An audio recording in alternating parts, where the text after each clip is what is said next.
Thank you for the Father's Day treat. Yan. Meron tayo pink some barbecue and then asparagus. Oh, wow.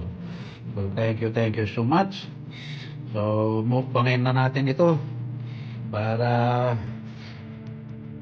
i-celebrate ang simple celebration ng Father's Day.